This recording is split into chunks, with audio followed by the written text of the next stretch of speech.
Good evening and welcome to the Legion Cantina. In today's episode, we're going through the Sabine Wren operative expansion for the Rebel faction in Star Wars Legion.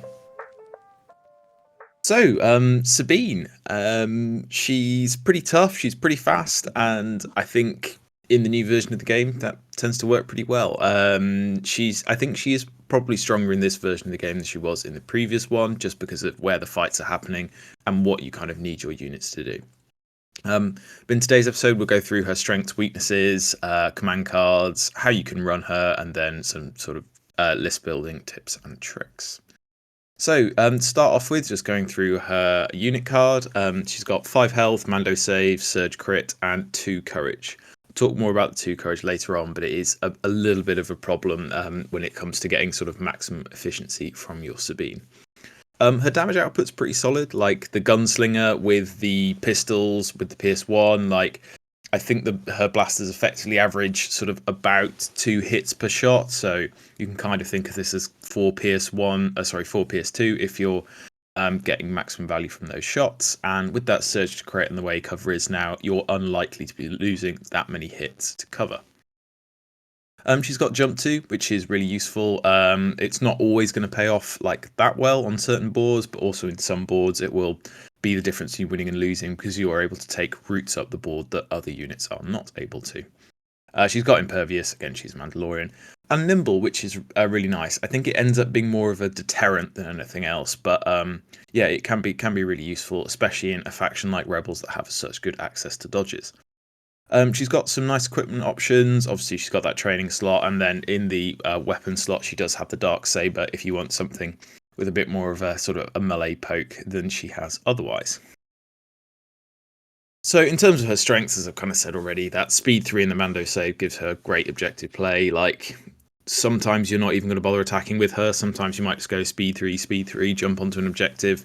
And then if you've got a dodge, it's actually really difficult to shift her off that objective unless they've got some really big melee threats to kind of push her around. So yeah, she does have really good objective play, and it does make her sort of quite difficult for your opponent, especially in the late game, to actually deal with. Also, as I kind of said, like that gunsling and range pierce, like it's not nothing. Especially against like more elite units, like maybe clones or Magna Guard or something. Like getting that pierce on those against units with like red saves and stuff like that can be really good value, especially if you're. I tend to always pair this with up close and personal, which is just a really nice upgrade to have. And again, generating those dodges for that nimble can just be a really difficult thing for your opponent to have to get through. It's really demoralizing to shoot her, get through those dodges, and then you still have to get through the red surging saves after those. Her combination with Ahsoka is really good. Like, it's one of my favorite command cards in the game, that 2-pip, and it really can like give you a big power turn because it doesn't make both of them like invincible, but it does make them really difficult to deal with, and can obviously power up Ahsoka's attacks with her mastery. So yeah, that's a really nice combo, and definitely if I'm taking Ahsoka, I'll probably take Sabine and vice versa. Like, obviously, I think you're more likely to run Sabine without Ahsoka than Ahsoka without Sabine, but yeah, they can be a really nice combo together, even though Ahsoka perhaps is not in the best place in the game right now. Having the dark saber around is nice. Like, it's a bit expensive in my opinion for what it is, but like having something where you can actually handle yourself in melee is quite valuable. And yeah, 5 black die surge crit with PS1 is a decent threat, and might just be again enough for maybe your opponent not to dive in on you in a way that they might do otherwise.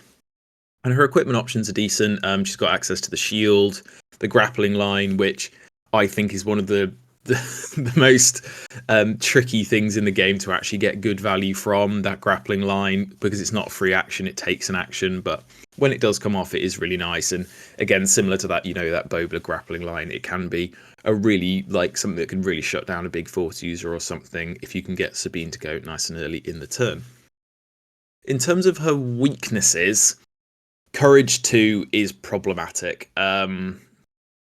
It means that they probably only need 3 suppression on her in order for her to be suppressed, even if you get your normal roll with the rally step to take them off, because you would need to take off 2 suppression, which is just not very likely with that 3 suppression. So Yeah, it's tricky, and like losing any actions with Sabine can feel really bad because it means like you might only be able to do a move or an attack rather than a lot of the time with Sabine you're wanting to do a move and an attack or something, or even that double move. Like losing an action on a unit with speed 3 and decent damage output feels really bad. So yeah, it is a problem, and it is one of the reasons why running the Dark Saber is maybe a bit valid, just to get access to that Dauntless, so you are getting maximum action economy from Sabine. Her command cards are just a bit meh. Like, we'll go through them in more detail in a second, but yeah, they just don't quite have the punch that you want your command cards to have now. Especially if you're doing if you're doing standing orders turn 1, like then you've only got basically got 4 turns worth of command cards, and you really want those to be impactful. And like none of Sabine's command cards, with the exception of that teamwork 2-pip with Ahsoka, I really feel like they're going to be paying off that well. So yeah, it's they're fine, and like explosions is still situationally quite useful, but yeah, not what they could be. Lack of access to relentless steady, like I said before, like I think I say it in almost all the unit guides now, like having abilities that proc off movement are super valuable in the game. Like even if Sabine had like agile or something, like just not getting any reward for moving feels bad, and it means like your action economy is gonna suffer a bit. Like yeah, she shouldn't have steady. Like she would be way too strong if she had steady, but getting some kind of like Din gets that 1 turn access to relentless, right? And like that's a really useful thing to have, to like jump across that gap to get across the board. Whereas with Sabine, if you want to cross that gap, you're not going to be attacking realistically, or you can kind of get halfway across the gap and then kind of shoot from in the middle, and that's okay. Like it's not that problematic, but it's definitely not. It doesn't feel as efficient as it could do with other units who get that charge or that steady. The 5 HP is decent. Like some games, you'll barely take a scratch, even if you are getting shot quite a lot, just because of the nature of Mando saves. But other games, you will just melt very quickly, and each HP matters a lot more when you have just even that 1 less compared to like Ahsoka, for instance. Like you definitely, it's a bit like if you go from using Op Luke down to Ahsoka down to Sabine, like you will feel the difference of just not having that safety net in place. So yeah, it should be fine most of the time, especially with the dodges she's able to generate, but it's not always going to be something that you can rely on. The operative slot, as I've said loads of times now, is super competitive, and there are lots of good units that just don't see the light of day because they're up against Bad Batch, Din, and Op Luke, essentially, is where I kind of look at it now.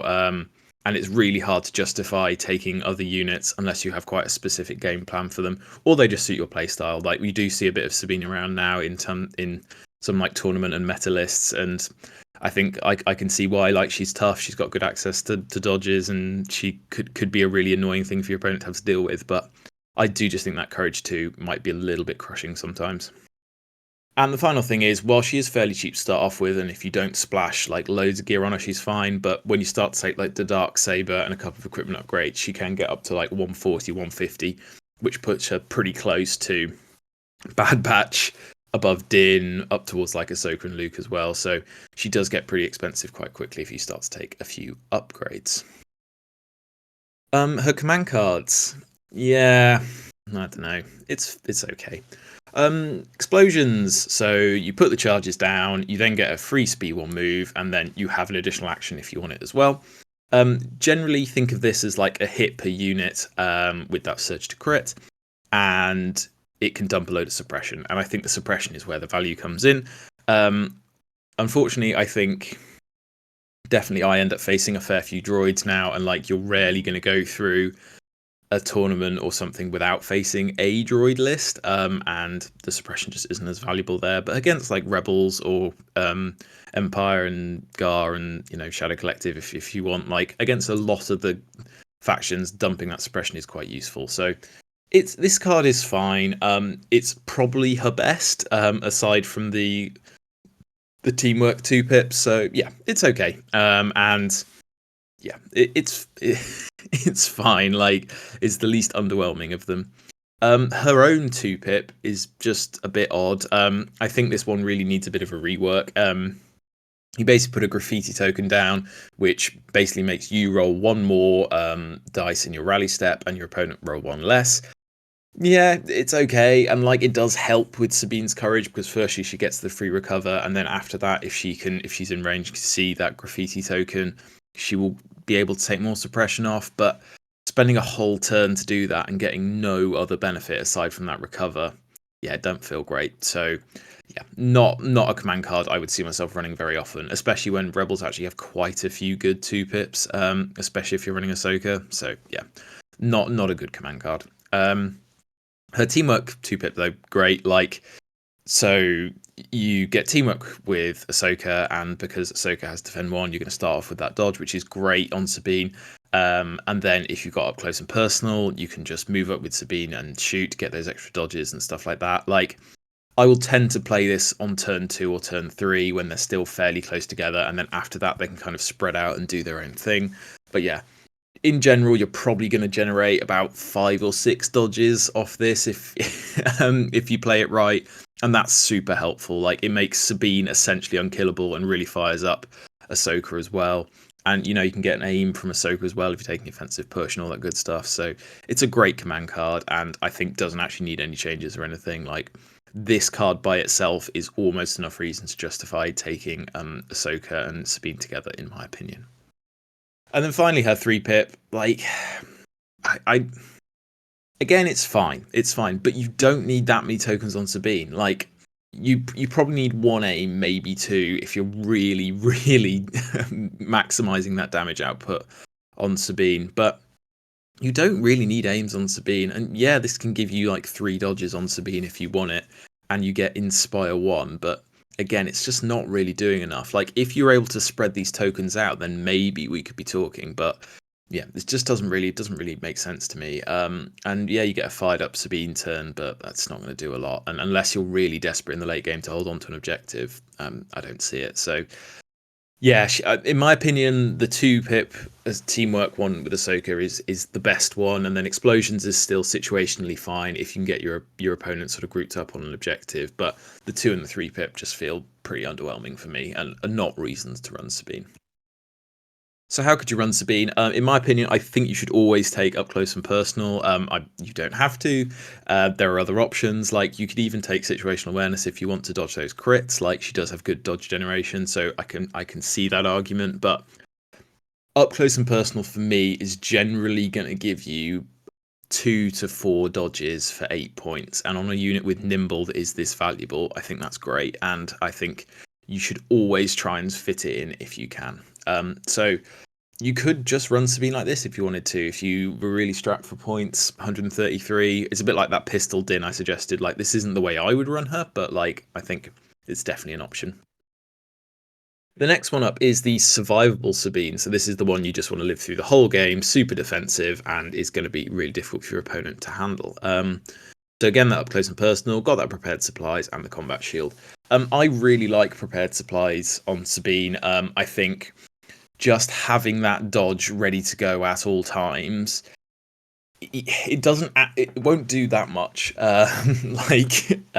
in actuality, but it's sometimes just enough to put your opponent off shooting her, because you always have that extra dodge if you need it, and that's just super useful to have. So if you want to save your Sabine to later in the turn and maybe she's just been flanked or something, it does mean that, you know, you have that dodge, that get out of jail free card, which can be super helpful.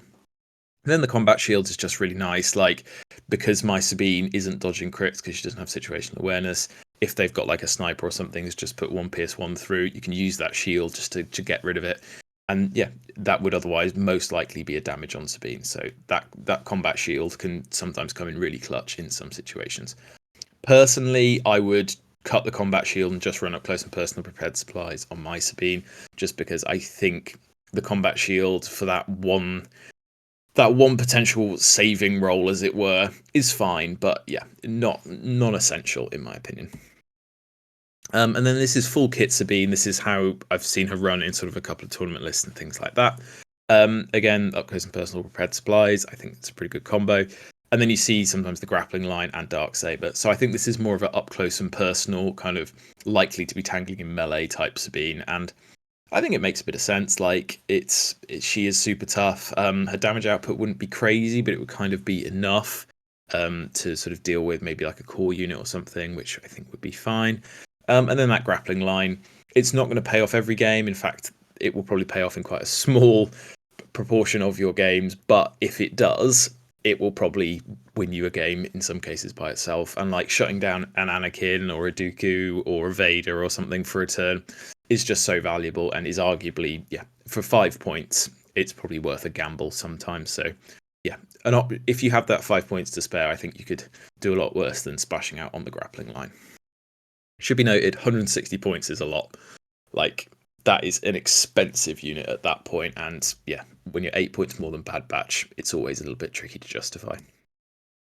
So, what can you take with her? I always run her with Ahsoka because I just love that kind of synergy aspect. Same as Leia Wicket. I think it's just so much fun to run them together, and like it makes you feel smart when you get it to pay off. And I think there's something in that, even if it's not the most meta-defining list.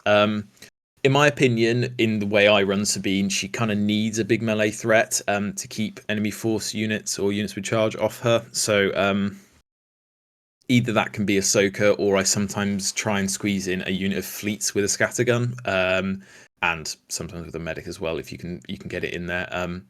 Yeah, just to charge in, and especially if there's like a weakened core unit tying her down, having those fleets around just to push them off her is great. And yeah, it might cause the fleets to die, but it's worth it if you can get those actions from Sabine and get that value. So yeah, I think a good option to have with Sabine.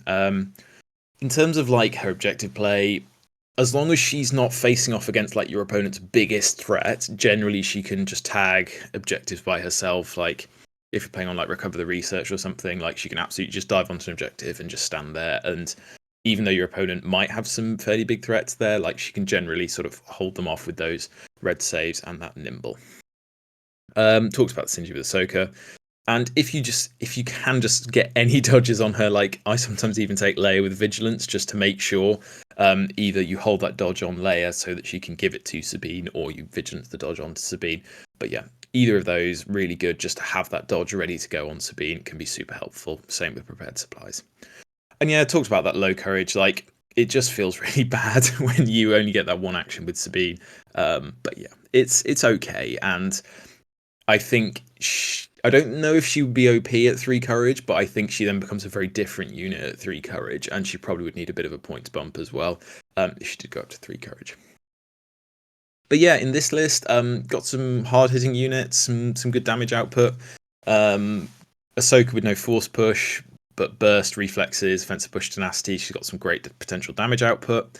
Couple of rebel troopers with the Astro, and then the Mando resistance. Mando resistance would be the ones being transported here, just because with the AA5 and that speed 1 move and then a speed 3, they can pretty much cover most of the board, and it's quite a fun thing to have. Like if your opponent does deploy quite passively, you can just have this sort of Mando resistance jumping really far forward with their dodges ready to go and stuff like that, which can be quite fun. So yeah, not necessarily, again, the sort of meta combination, but it is quite fun. And then Classic got the Sleeper Cell and the Pathfinders there as well in the Special Forces slot, 3 ATRTs and the AA5. This is quite a fun list, and it doesn't have the kind of dodge synergy necessarily that the Leia Wicket version does bring, but at 12 acts, it's got some pretty hard-hitting units. It's got some good objective play. Yeah, it's definitely worth a look if you've not had a go with sort of this kind of combination of units. How would I use her in game? Close the pocket. Basically, you want to just avoid tangling with your opponent's big melee or ranged threats. Where Sabine is at her best is against units that can kind of do like plinking damage, because she's so good at resisting with, you know, a bit of cover, a dodge or two, and then her red surging saves. Like if your opponent's shooting at her with like a core unit with a bit of an upgrade and they're doing 3-4 hits, you'll normally get rid of 1 to cover, you'll normally dodge at least 1, so then you're rolling 2, and at that point they're lucky if they're putting a wound through. And a unit spending a whole action to do almost nothing apart putting a suppression on Sabine can feel really good for you. And again, you can just do the same next time because you'll still have the cover, you'll still have the dodge, and you'll still have those red surging saves. So she can just keep doing that same defensive thing over and over again. So on this board, I'd be dropping on the right-hand side. Basically, the way I look at Sabine is she's really good at punching down. She's really good at dealing with sort of units that don't have the damage, the sort of potential huge damage upside to really scare her. And if all they can do is kind of plink damage, then a lot of time your opponent just won't bother shooting them. So bring Sabine on probably behind this red building, and then you, as soon as was possible, jump into the center and take shots at your opponent from hopefully some heavy cover. And you can also use that jump to get high above your opponent's units to be able to shoot down on them with some nice get around that LOS blocking cover as well, which is a good option with Sabine sometimes. But yeah, I think basically here, just avoid your opponent's big threats. Avoid, basically, you want to, if she comes through the first two and a bit turns, like 2.5 turns maybe, without much damage, maybe like a wound or two on her, she's probably not going to die because your opponent just won't have the damage output to be able to drag her down. So at that point, if you can get through those first sort of 2 turns relatively unscathed, she then becomes almost impossible to deal with. So that's kind of the way I'd look at using Sabine here. Recover the research, again, the left-hand side of this board just looks like such a good option for her because she has that speed 3 and she can be that sort of versatile threat. Here, if you can bring her on relatively late and move up the left-hand side of the board very quickly, she'll be able to deal with those core units nice and quickly, and then probably just hold that objective by herself. And yeah, it's normally, she's normally a bit of a sort of flanking type playstyle for me. Like, she's very rarely going up the center. That's normally Ahsoka's role. After they've played their teamwork 2-pip, and then Sabine can just hold those objectives by herself. Should we note that combo with her and like Clan Wren, like they can, because they're so fast and they're so tough, they can just kind of zip around the board to wherever you need them to be. And while they won't always be attacking, just having like the 6 Mando saves of Clan Wren and the 5 of Sabine, with both having dodges and nimble, like, yeah, it's just a lot for your opponent to deal with. And especially if you don't have to sort of claim an objective, if you're just having to sort of challenge one, it's super helpful for Sabine and Clan Wren in that situation. But yeah, that's my thoughts on Sabine Wren. She, as with any Mando unit with speed 3 and jump 2, she is just a fun unit to have and gives you lots of options, and she has solid damage output and decent survivability. So yeah, another fun unit. That courage 2 is the only downfall, I think, for me, and does occasionally sort of feel really bad when only getting that one action off with Sabine. In terms of a tier list placing, A tier is starting to look pretty crowded up there. I think she definitely, I mean, see her in quite a few meta lists, so she probably does belong up in that A tier.